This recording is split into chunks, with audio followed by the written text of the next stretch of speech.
Chers amis, c'est avec émotion que nous nous retrouvons ce soir, le groupe Beno Gross, Lil Mod et moi-même. C'est-à-dire que nous nous retrouvons dans ce contexte un petit peu différent de ce que nous avions imaginé, puisque depuis 2 jours, cette rencontre se déroule sous le feu des roquettes et des alertes qui nous accompagnent depuis 2 jours. Alors, on a l'habitude de dire priorité au direct pour reprendre une expression journalistique. Mais depuis 1 an et demi, nous devons reconnaître que nous vivons dans la pandémie du corona, puis maintenant avec cette guerre d'attaques terroristes, elle nous rappelle que l'homme propose et Dieu dispose.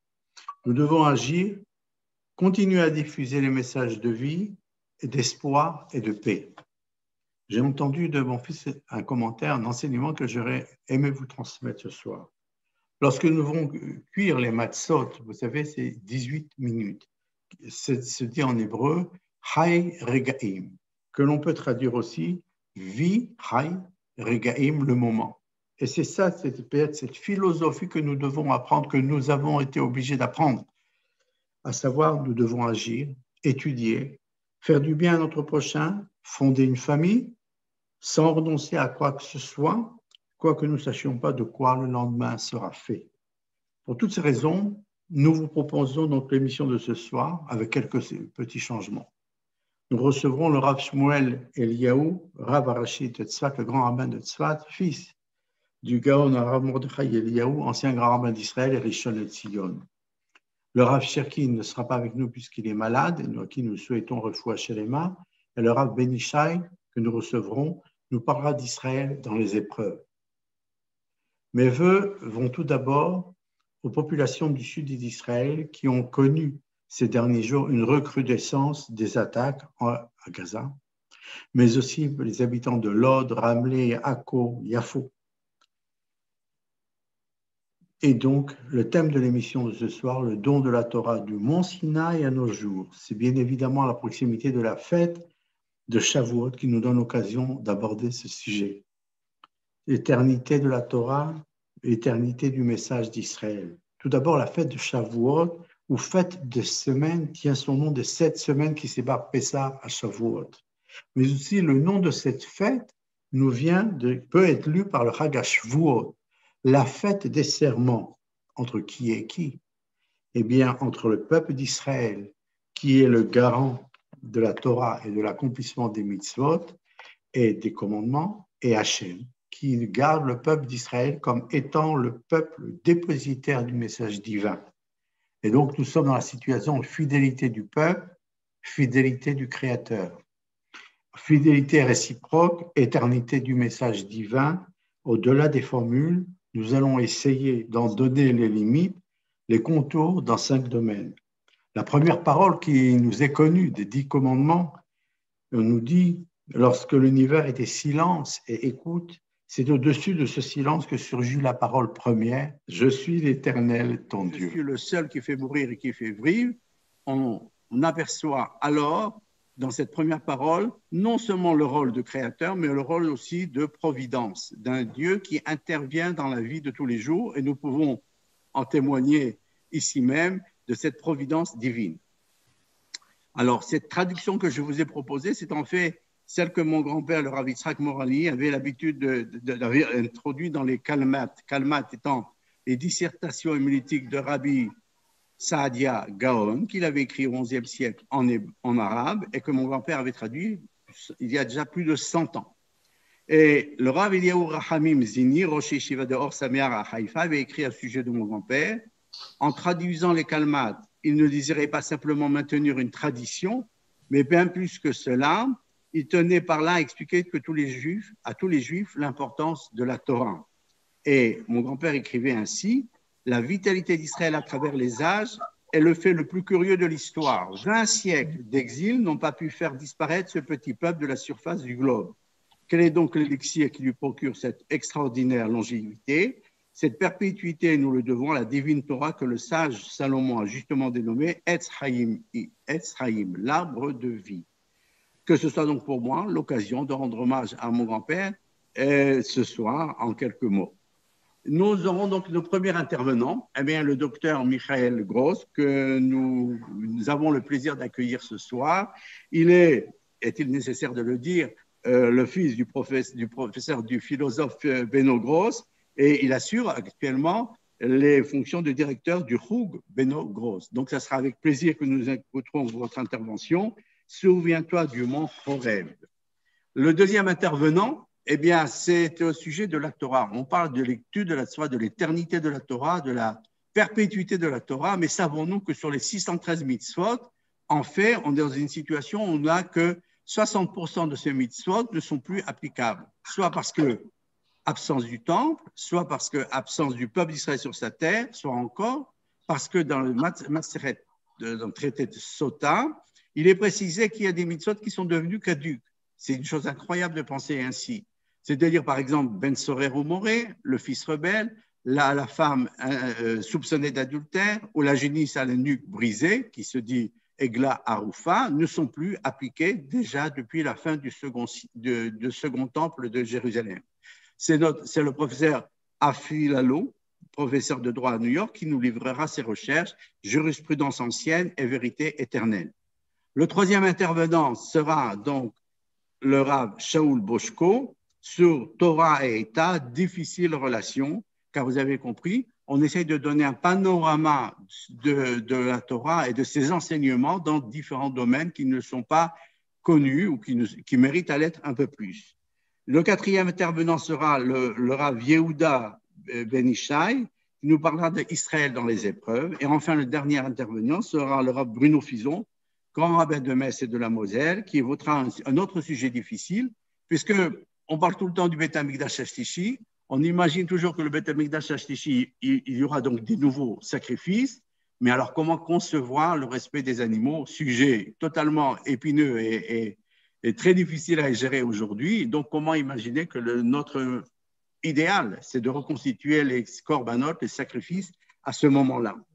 Alors, c'est à ce moment précis où j'ai, comme d'habitude, la charge de dire merci à Shmuel Lasri, mon gendre, pour la technique, Johan Botbol de Limoud et Patrick Lévy pour l'organisation, aux Chazanim que nous écouterons ce soir, Norbert Zerbi pour le côté Sfarad et Shraga Blum, en fait, qui était prévu, mais qui ne pourra pas non plus parce qu'il a dû voyager à Strasbourg au chevet de sa mère qui a eu un accident, à qui nous souhaitons aussi Refoua Shelema. Et nous écouterons eh bien, un chant, ou peut-être deux, de la chorale de Strasbourg qui est sur le Chag à Shavuot. Et nous sommes donc arrivés au moment où je dois passer la parole au docteur Michael Gross pour la première intervention. Nous vous écoutons avec plaisir. Chodesh Tov Mevorach. Merci Rav Saadia. Et je dois faire participer une matseget. On peut la faire monter, je vais la mettre tout de suite, qu'elle m'accompagnera dans ce que je voulais dire.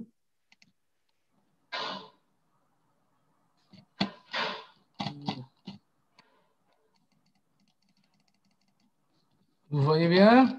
Oui. Je vais l'agrandir un peu. Oui. Voilà, maintenant c'est encore mieux. Et le thème que vous avez choisi, Rav Saadia, c'est du Sinaï jusqu'à nos jours. Et c'est effectivement une endurance 3 fois millénaire et même plus qui est unique au monde et qui est extraordinaire. Et c'est pour cela que j'ai choisi pour mon intervention, qui sera courte, souviens-toi du mont Horeb.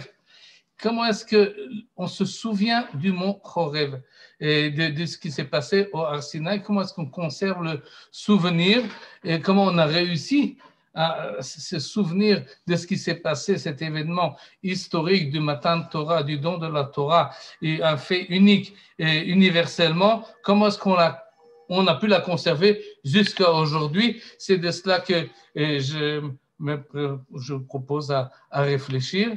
Et j'ai choisi ce thème-là, souviens-toi du mont Horeb, à cause du verset. Le verset qui se trouve dans le livre de Dvarim, dans le Deutéronome chapitre 4, qui nous dit la chose suivante. Rak ishamer lecha ushmor nafshecha meod. Surtout garde-toi, évite avec soin pour ton salut. Pen tishkach et advarim asher ra'u enecha. De peur que tu oublies les événements dont tes yeux furent témoins. et tu les laisses échapper de ta pensée à aucun moment de ton existence. Kol yemei chayecha. Et non seulement que tu dois être conscient tout le temps, d'après ce passouk, de ce qui s'est passé, de ce que nous avons vécu et ce que nous avons vu au mont Sinaï, mais il faut le transmettre à nos enfants et à nos petits-enfants. Et n'oublie surtout pas, Yom Asher Amadta Lifnei Hashem Elohecha Bechorev, n'oublie pas le jour où tu as paru en présence de l'Éternel, ton Dieu, au mont Chorev, tel que le traduit le rabbinat. Donc on a un verset qui nous, semble-t-il, nous donne comme mitzvah de nous rappeler et de nous commémorer presque à chaque instant ce qui s'est passé au mont Sinaï. Et dans ce passouk-là, il n'est pas appelé Sinaï, mais il est appelé Chorev. On sait que c'est deux termes qui sont synonymes. Et Chachamim nous ont expliqué pourquoi ça s'appelle Chorev. Il y a plusieurs explications. Il y en a qui rapprochent là du mot Cherev, le glaive, ce qui fait un peu peur et qui peut-être fait une allusion à la forme de cette montagne qui était peut-être en forme de glaive. Mais le Midrash nous dit non, Chorev, faites attention, c'est marqué Ektiv Chaser, c'est marqué sans vav. Et donc vous pouvez aussi changer les lettres et au lieu de lire Chorev, vous pouvez dire Chaver. C'est la montagne qui relie, pas la montagne qui tranche avec un glaive, mais au contraire, qui relie Elionim, Vetartonim, le monde d'en haut et le monde d'en bas, et qui relie en fait tout le peuple juif autour. Et donc, on ne doit pas oublier ce qui est marqué ici dans la Torah. Et la Torah nous dit, n'oublie pas ce que tu as vu au mont Chorev. Et il semble que c'est une mitzvah, mais pas tout le monde est d'accord que c'est une mitzvah. Regardez le titre de cette diapo. Mitzvot sheshachach otan arav me mitzvot lo taaseh kefi da'at Ramban. Ce qui signifie, le Rambam, Maïmonide, a fait une liste des mitzvot. Les mitzvot positives et les mitzvot négatives. Et un peu plus tard est arrivé Nachmanim, il a vérifié la liste, il a dit, Maïmonide, on a oublié, il y a encore d'autres mitzvot. Et celle-ci, en l'occurrence, celle que nous parlons maintenant à ce moment-là, elle fait partie de ce que le Ramban veut ajouter aux mitzvot. Il dit non, celle-là, il ne faut pas l'oublier. Chez Nimnanu, c'est une mitzvah lota'aseh, une interdiction.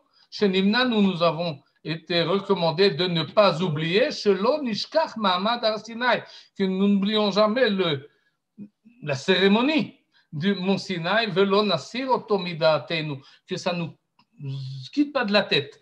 Avalien enenu velibenu sham kol hayamim, littéralement que nos yeux et notre cœur soient là-bas au mont Sinaï tout le temps. Et évidemment, le Rambam n'a pas oublié cette mitzvah-là.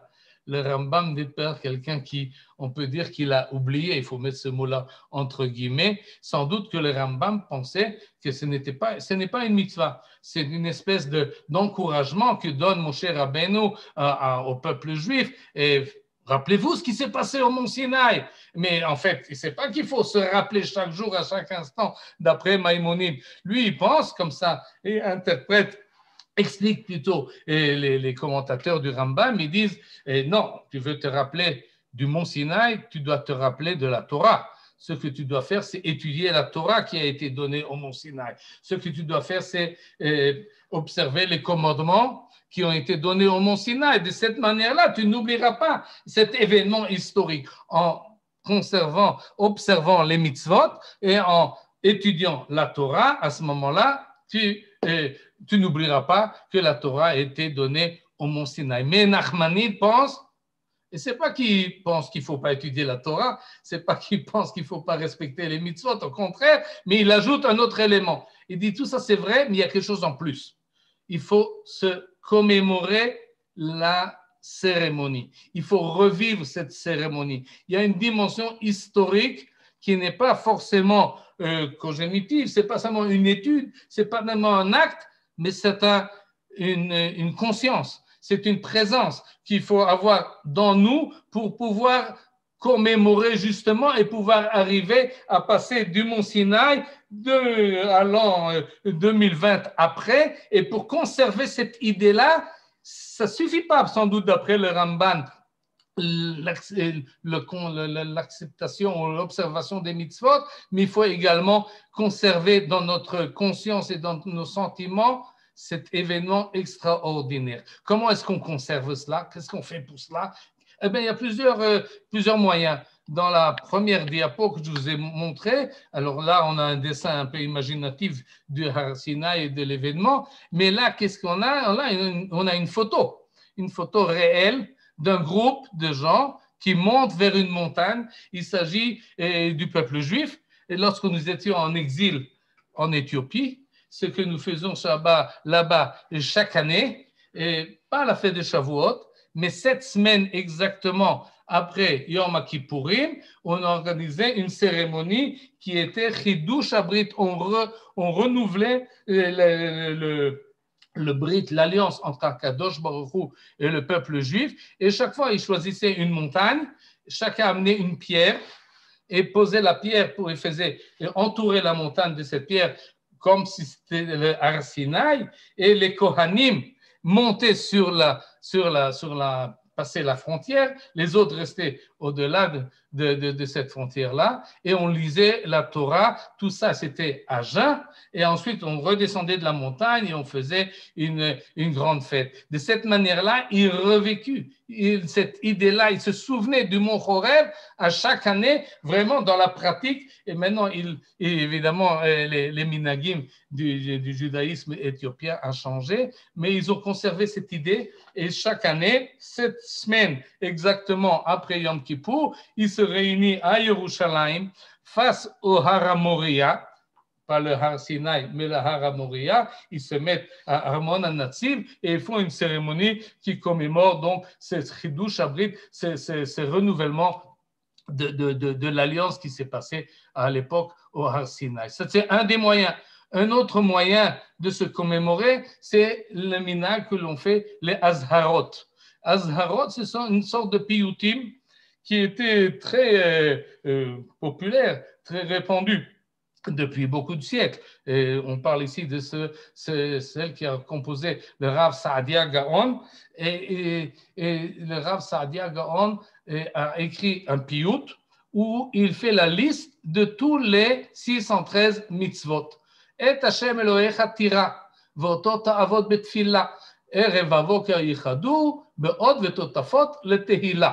Vous voyez que ça rime. Je vais tout de suite traduire, bien que vous avez très évidemment compris. Vous avez certainement également remarqué que c'est par l'ordre de Aleph Bet. Et ainsi, il nomme toutes les mitzvot. Il faut craindre l'Éternel, il faut prier, il faut mettre les tefilin, il faut mettre les tzitzit, il faut mettre mezouza, il faut respecter les parents, etc., etc.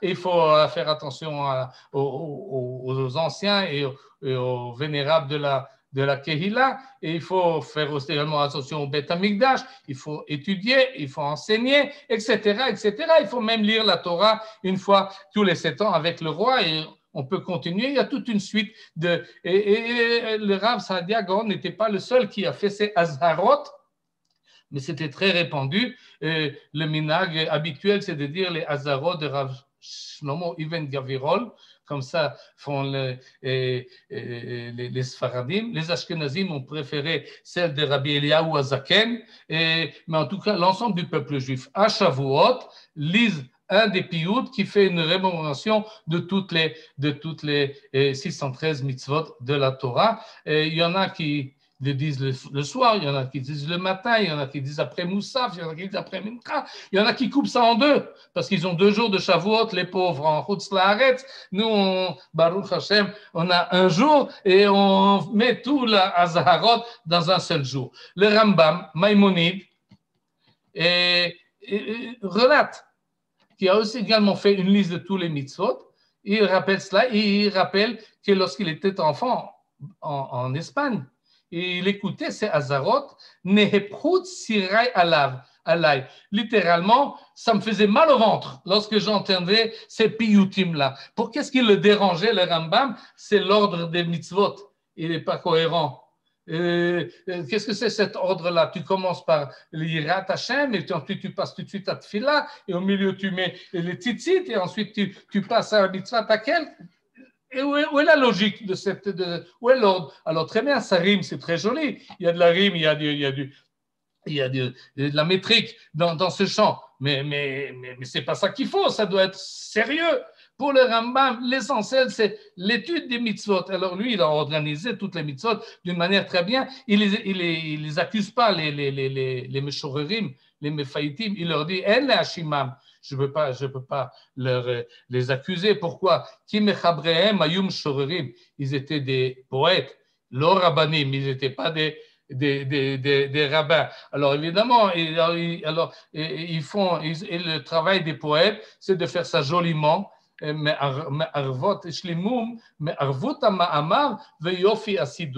ont très bien organisé ça, c'est très joli, c'est très beau, mais pour le Rambam, ça doit être cohérent, ça doit être organisé, ça doit être réfléchi. Il faut réfléchir quels sont les mitzvot qu'il faut mettre dans la liste, lesquels on ne met pas dans la liste, et dans quel ordre on organise tout ça. Mais le Ramban Nachmanide, lui, il est plus... Et les Meshorerim, les Mefaïtim étaient plus... Et je pense qu'ils avaient raison, parce que les piyutim ne sont pas faits pour l'ilmod. Ce n'est pas l'enseignement, ce n'est pas une étude. C'est un sentiment qu'on veut développer. C'est un souvenir qu'on veut rappeler. C'est pas, quand on dit cette liste, on est impressionné de l'ensemble de la Torah que nous avons reçue au Har Sinaï. Et d'ailleurs, cette mitzvah-là que le Ramban Nachmani nous dit qu'il faut se rappeler, vous regardez dans le Sidour Tfila que vous avez à la maison, pas tous les Sidourim, mais beaucoup, à la fin de la Tfila de Shacharit, vous voyez un rappel. Voilà ce qu'il faut se rappeler chaque jour après la Tfila. Après, allez-nous le Shabbat, quand tout le monde est déjà parti, il y a encore une liste de choses qu'il faut se rappeler, entre autres ce qui s'est passé à Myriam, à Amalek, évidemment Shabbat et Yetziat Mitzrayim, ça fait partie de ce qu'il faut se rappeler. Là, le Rav Saadia Gaon, donc il a écrit 2 piyutim de ce genre-là. Dans le second, il a réussi à mettre les 613 mitzvot en 10 catégories, chacune correspondant à une des Aseret Adibrot. Et de cette manière-là, on lit les 613 comme s'ils sont insérés et inclus dans les décalogues. Et non seulement ça, le Rav Saadia Gaon a écrit également une homélie, une dracha, sur laquelle, tout de suite on va la lire, mais on ne va pas la lire dans la langue originale, parce qu'il l'a écrit en arabe, en judéo-arabe, ce qu'on appelle, et pendant 1000 ans, ça a été lu dans les communautés, surtout dans le monde musulman. Il lisait chaque Shabbat, pas chaque Shabbat, chaque Shavuot, on lisait non seulement le piyut, mais on disait également cette homélie. Jusqu'en 1913, et voilà ce qui s'est passé en 1913. Et vous voyez le Rav Yitzhak Morali, le grand-père du Rav Saadia, et qui était rabbin à Alger, une figure de proue du judaïsme algérien. Il faut savoir, cet homme-là a une biographie extraordinaire que je ne peux pas relater entièrement, mais il appartenait à une famille qui avait un commerce, et son père l'attendait qu'il l'aide dans le commerce, et donc il travaillait. Mais parallèlement où il travaillait, il a commencé assez jeune, il étudiait la Torah et il voulait toujours étudier plus et encore et encore. Il voulait même devenir rabbin. Finalement, il a réussi à aller au séminaire rabbinique de Paris. Il est revenu à Alger. Il a continué l'affaire familiale et parallèlement, d'une manière très bénévole, il s'est occupé de l'éducation. C'est lui qui a inventé le système d'enseigner ivrite. D'enseigner la langue ivrite en parlant ivrite. Et on parle du début du XXe siècle. Et il a constaté qu'au Bet Knesset à Alger, ou peut-être à Belcourt à côté, on lisait les homélies de Rav Saadia Gaon, mais on le lisait en arabe. Et les enfants qui lisaient, ils ne comprenaient plus ce qu'ils disaient. Ce n'était pas le même arabe. Et même l'arabe, il disait... Alors, qu'est-ce qu'il a fait? Il a traduit pour la première fois de l'arabe en français. Et donc, cette dissertation homélitique est récitée dans les synagogues d'Algérie le premier jour de la Pentecôte, œuvre de Rav Saadia Gaon. Ça a été en 1913, 20e siècle. Alors que Rav Saadia Gaon, il est 1000 ans avant. Pendant 1000 ans, ça a été conservé en arabe et hop, maintenant ça passe en français. On commence à le dire en français. C'est vraiment extraordinaire, cette conservation et ce relais qui passe d'un endroit à l'autre, de Bagdad à Alger. Et voilà le texte, j'entends une sirène. Voilà le texte selon la traduction du Rav Yitzhak Morali. Lorsque le souverain créateur promulgua ses 10 commandements, sa voix retentissante ébranle l'univers entier. Le tonnerre gronde, le feu et les flammes embrasèrent l'espace. Les nuages furent déchirés par la fulgurante lueur des éclairs.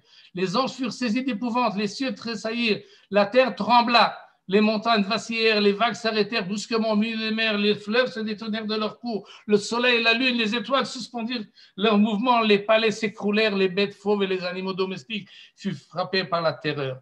La voix du Très-Haut, simultanément exprimée en 70 langues, fendit successivement les 7 cieux et embauma l'atmosphère, les plus suaves parfums qui s'exhalent du paradis. Et cette description-là, ce n'est pas une étude de la Torah. Vous pouvez parcourir,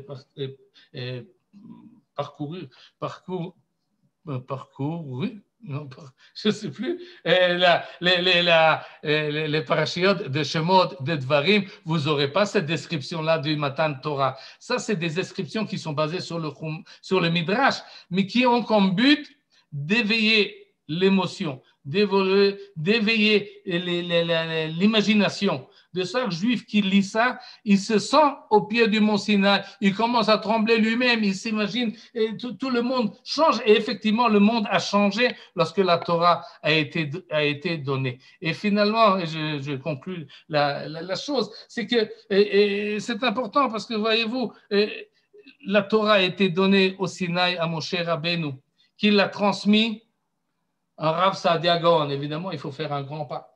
Et Rav Saadia Gaon l'a transmis à Rambam, à Maïmonide, qui l'a transmis à Ramban, à Nachmanide, qui l'a transmis au Rav Yitzhak Morali, qui l'a transmis au Rav Saadia Morali, et maintenant on est ici en Tavshin Pe Aleph, en Eretz Israël. Et on lit encore une fois ces mêmes choses, ces mêmes textes, ces mêmes événements. Cette transmission-là, elle est extraordinaire. Et le Ramban, à mon avis, avait raison. Ce n'est pas seulement qu'on vit notre judaïsme en observant les mitzvot, mais on vit également notre judaïsme dans les sentiments, dans l'appartenance et l'identification émotionnelle. On se rappelle de cet événement extraordinaire et c'est ça qui tient des fois plus que l'étude et la conservation des mitzvot dans la pratique. En tous les cas, ça ajoute et ça renforce l'accomplissement des mitzvot avec des sentiments d'appartenance et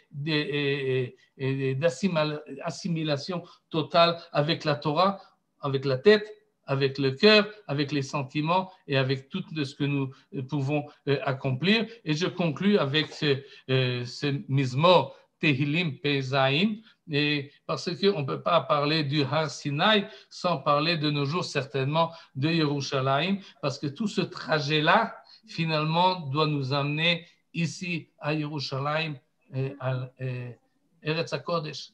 Et voilà ce que nous dit le psalmiste, Livnei Korach Mizmor Shir, Yesudato Beharre Kodesh. Il a fondé, Kadosh Baruch Hu, sa résidence sur les montagnes saintes. L'Éternel aime les ports de Sion plus et mieux que toutes les demeures de Yaakov. Et on parle ici de Sharet Sion, mais on a dit Harere Kodesh.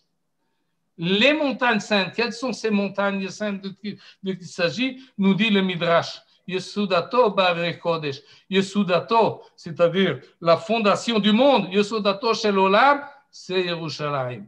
Et à Yerushalayim, il y a 2 montagnes. Bisrut Shnei Harim Kedoshim, Har Sinai et Har Moria. Har Moria, c'est la montagne qui se trouve géographiquement à Yerushalayim. Har Sinai, c'est la montagne qui se trouve quand Am Israël se trouve à Yerushalayim et observe la Torah et se souvient du don de la Torah. À ce moment-là, se trouve aujourd'hui à Yerushalayim le mont Sinaï, car il est marqué Ki mitzion tetze Torah udvar Hashem mirushalayim. Et ça, c'est ce que nous avons la chance aujourd'hui de vivre. Et cette vitalité-là, on la tient et on tire notre énergie de Har Sinai, de souvenir du Har Horeb, et nous avons tout le temps, nous accomplissons de cette manière-là la mitzvah, d'après le Ramban, de se souvenir de cet événement historique extraordinaire qui était le don de la Torah, il y a de cela plusieurs millénaires. Toda Rabba v'chag sameach et bsorot tovot. Voilà, mais Michael Gross, un grand merci et encore une fois, kol hakavod pour tout le travail que vous accomplissiez dans le cadre du Chug Beno Gross, puisque c'est en collaboration, en partenariat que nous faisons toujours ces Zooms. Et donc, c'est l'occasion de vous dire merci pour cette participation et ce partenariat qui nous mène comme ça depuis déjà quelques mois ensemble. Merci à vous. Et nous espérons que nous continuerons et on fera beaucoup de choses, de bonnes choses ensemble grâce à vous et à votre énergie extraordinaire. Alev Atzlach et Chag Sameach. Chag Sameach lekulanu. Je voudrais maintenant continuer avec les chants. Nous avons parlé des kalmat, des Aseret Adibrot, les 10 commandements de Saadia Gaon. Et donc, dans nos communautés, on avait l'habitude de continuer à les lire. Je me souviens, en tout cas, quand j'étais encore au Tournelle, à Paris, on avait l'habitude de lire les 5 premiers en araméen le premier jour, le deuxième jour, les 5 derniers, avec la traduction. Ce que j'ai demandé donc, eh bien, c'est maintenant à Norbert Zerbib de nous lire, de nous chanter 2 piyutim qui sont Batsar et puis aussi un tout petit peu des kalmat. Alors, vous reconnaîtrez que c'est déjà, on passe de l'hébreu à l'arabe, mais c'est pour avoir le plaisir d'avoir ce son qui nous rappelle tout simplement les fêtes de Shavuot. Dans les communautés constantinoises, la fête de Shavuot est représentée par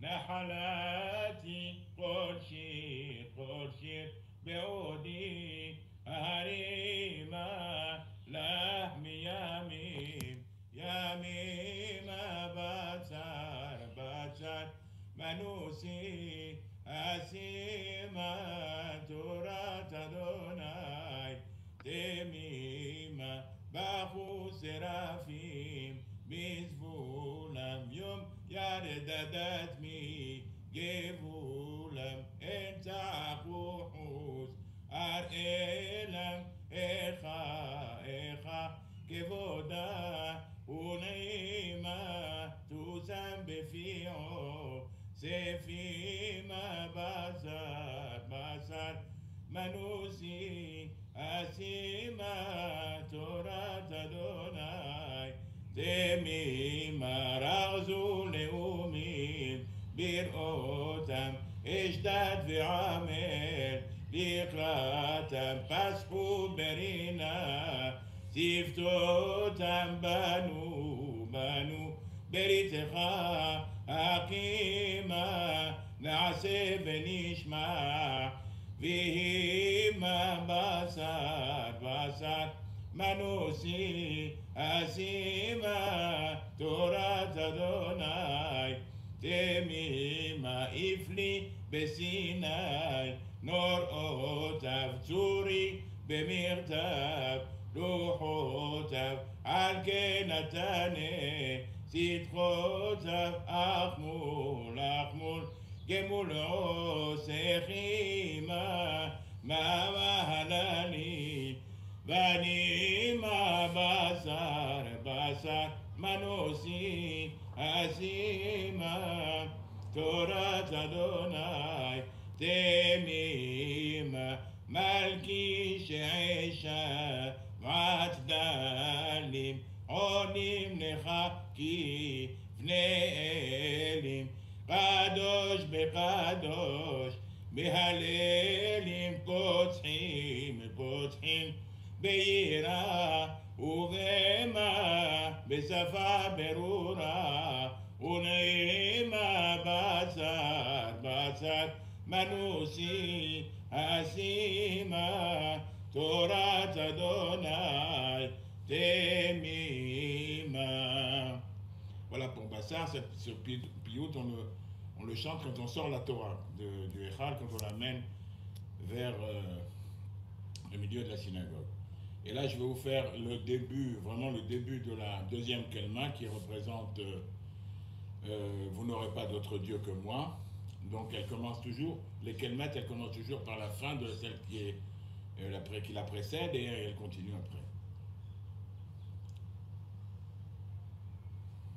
ليشكول الافتكار تليلي كما قال في كتاب تنزيلي شما إسرائيل أدوناي إلهينو أدوناي حاد صار خلق اسمع يا إسرائيل إلهنا ربنا إله الوحيد وحده لا شريك له سبحانه الكلمة الثانية كانت تجي برشام من مرشوم وفي على السماوات تجول ويتحف وتقول يا بنو إسرائيل لا يكونكم إلا خردوني ولم يبوت ولا تبدوني بالتبديل ولا تعنتوني بالتنعيد ولا تمثلوني بالتمثيل فلو تشموني بالتعجيل وماخذوني بالتمريد وسبحوني اسمي بالتعليل أنا والله العزيز الجليل. Alors un petit clin d'œil pour ces kelmat. La personne, le Rav qui a traduit les kelmat de l'arabe à l'hébreu, c'est le grand-père de notre cher ami et rabbin, le Rav Saadia Morali. C'est pour ça d'ailleurs qu'il s'appelle Saadia, enfin je pense, c'est ce que j'ai interprété, parce que celui qui a écrit ces kelmat en arabe au XIe siècle s'appelait Saadia Gaon. Koltu, Chag Sameach. Voilà, un grand merci en tout cas pour cette page musicale et nostalgique.